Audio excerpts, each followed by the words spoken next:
नमस्कार, आप देख रहे हैं यूपी तक। मैं हूं आपके साथ में अभिषेक मिश्रा।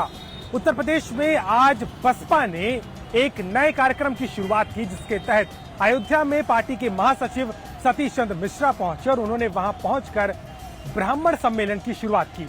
हालांकि बसपा ने ठीक एक दिन पहले इस सम्मेलन का नाम बदलते हुए इसे प्रबुद्ध वर्ग संवाद के नाम के साथ में शुरू किया, जहां पर पार्टी ने इस बात को साफ कर दिया कि ये एक प्रबुद्ध वर्ग सम्मेलन है, जहां पर ब्राह्मणों के साथ साथ और समाज के लोगों को भी जोड़ा जाएगा। अब सवाल यही उठा कि आखिर बसपा को इस सम्मेलन का नाम क्यों बदलना पड़ा। जिस तरीके की तैयारी की गई, जिस तरीके का संवाद किया गया, उसमें बेशक ब्राह्मणों के हितों और ब्राह्मणों को लेकर के जिस तरीके की सियासत प्रदेश में देखने को मिल रही है, उस पर सवाल किए गए।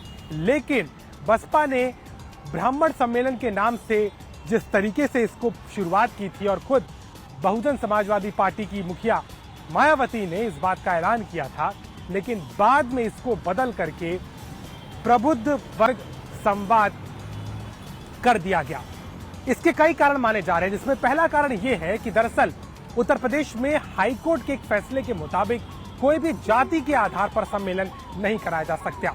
11 जुलाई 2013 की एक सुनवाई के तहत हाईकोर्ट की डिवीजन ने ये फैसला दिया था, जिसमें जस्टिस रंगनाथ सिंह और इनके साथ ही साथ महेंद्र दयाल की ये जो डिवीजन बेंच थी, उन्होंने ये फैसला दिया था, जिसमें सुनवाई करते हुए एक याचिका दायर हुई थी मोतीलाल यादव की तरफ से, जिनको लेकर के ये फैसला आया था। अब देखने वाली बात यह है कि चूंकि इस बात को 8 साल हो चुके हैं, उस समय कोर्ट ने आदेश तमाम 4 पार्टियों को, कांग्रेस, बीएसपी, बीजेपी और सपा को इसको लेकर के हलफनामा दायर करने की बात कही थी।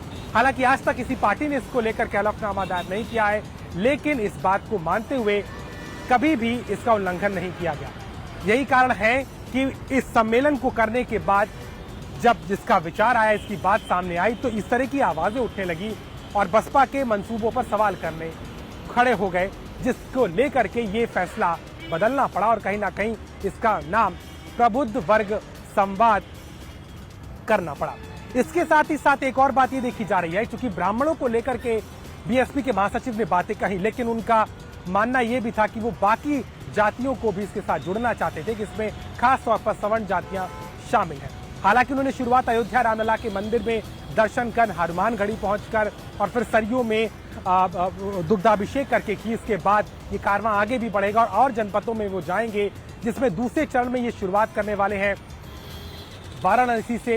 इसके बाद मथुरा भी जाना है, मथुरा से के बाद में चित्रकूट धाम, और इसके बाद बौद्ध क्षेत्र में जाकर के भी इस तरीके के तमाम जिलों में कार्यक्रम होंगे।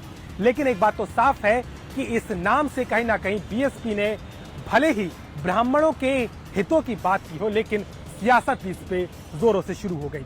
यही कारण है कि जब समय आया तो बीएसपी को फैसला लेना पड़ा और इसके नाम पर से पीछे हटना पड़ा। लेकिन सियासत जोरों पे है और अब बीजेपी सहित बाकी विपक्षी दल भी बीएसपी के इस सम्मेलन पर सवाल उठा रहे हैं। अभिषेक मिश्रा, यूपी तक।